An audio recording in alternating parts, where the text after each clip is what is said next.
Ben from Halifax. Thank you. So thanks all of you for coming such a far distance to be here with us. So I'd like to take the next several minutes to update you all on some of the success IJV has had over the last year or so, and provide a bit of an analysis about where we're at as an organization. So we continue to play a crucial role in the Palestine solidarity movement in Canada by providing a Jewish voice of support and solidarity, which is of significant strategic value within Canada's political climate. While we have been able to defeat the Canadian Parliamentary Coalition to combat anti-Semitism, we continue to see attacks on the Palestine solidarity community in this country and on just about anyone who publicly challenges the interests of Canada's Israel lobby. IJV has been actively using our website and growing mailing list to respond to attacks on Palestine solidarity activists, both on and off campus, ranging from our email petition to the University of Windsor's president, to our e-blasts in support of Rehab Nazal, and her right as a Palestinian and Canadian citizen to express herself artistically and free of both attacks and censorship. On the latter issue, I believe that this was a huge and historic victory for the Palestine solidarity movement in Canada and a devastating loss of the seemingly unchallengeable power of Canada's Israel lobby. One of the observations within IJV was that we were becoming almost entirely reactionary, largely basing our work around responding to these kinds of attacks from the Israel lobby. In recognizing this, we decided to have active campaigns that join with Palestinians and other allies in support of the boycott, divestment, and sanctions movement. This was the basis for IJV hiring me as our campaigns coordinator. I've been employed by IJV as a full-time staff person since May 6th of 2013. With an anonymous donation from a very generous couple in Toronto, IJV was able to hire me for a 6-month contract. And with generous donations of members and another anonymous donor, IJV was in the position to hire me for another additional year. While my contract is set to expire on October 31st of this year, I would like to continue this important work, and I know that the steering committee is doing everything in their power to maintain this position and to make it as permanent as possible. As the campaigns coordinator, I've been involved with helping to grow our SodaStream boycott campaign and our campaign exposing the Jewish National Fund.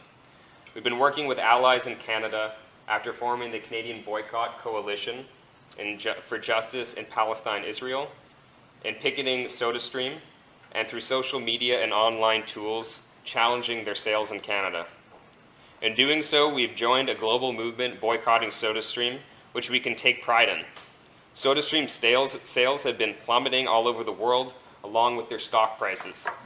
This crisis for SodaStream will only get worse, and IJV will be there to help the boycott movement deliver its final blows. And in case you haven't heard, IJV Ottawa is responsible for the first victory in Canada against SodaStream. An Ottawa ecological store named Terra 20 has removed SodaStream from its shelves and has vowed to never again sell products from the Israeli settlements. For our campaign against the Jewish National Fund, we have a robust committee that's been active in assembling material, and we've been taking the lead in many cities across the country in organizing protests against their annual, or in the case of Halifax, once every 20 years or so, Negev galas. And working with Stop the JNF Canada activists in Toronto, we've also sent well over 2,000 postcards to the Minister of National Revenue, calling for the revocation of JNF Canada's charitable status. We've also been lobbying members of Parliament, and we're beginning to expose the JNF to levels yet to be reached in Canada, especially through the media coverage received from the large protest outside of the Toronto Gala, where they honored Harper back in December of last year. I'm so proud to be a member of IJV in this very exciting moment. And of course, we've been the only voice of conscience within the Jewish community in Canada around the ongoing massacre in Gaza. We've been organizing relentlessly across the country, gathering signatures for petitions, protesting in public spaces, organizing vigils, and meeting with politicians to demand an end to the silence and complicity. We've even been given airtime on major news stations as the media is finally beginning to understand that voices of moral clarity within the Jewish community do in fact exist, and that we are standing side by side with our Palestinian sisters and brothers as we continue to struggle for equality and justice, two values that Jews throughout our history have held so dearly.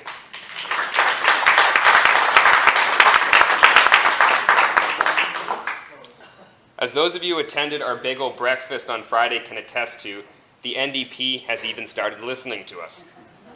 Our articles, open letters, emails, and private meetings have made it clear to the NDP leadership that we will expose their hypocrisy relentlessly until they begin to act in the interest of the values with which they claim to espouse. Our visit from Paul Doer, which we must admit would likely not have happened without the help of the Gasters, should be as clear a sign as any that the times are changing and we must take full advantage of this historic opportunity.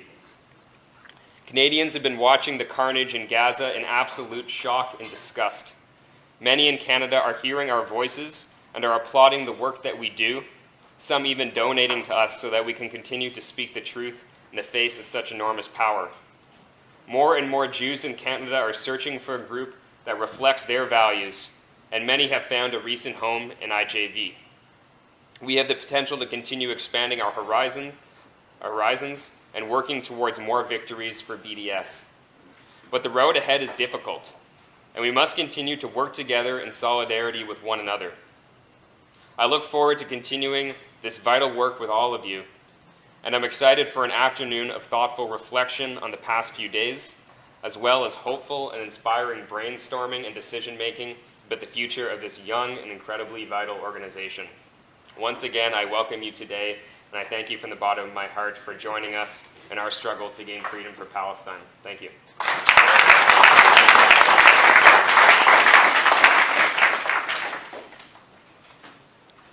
Okay, we have a few minutes before our next item on the agenda, so I'll take a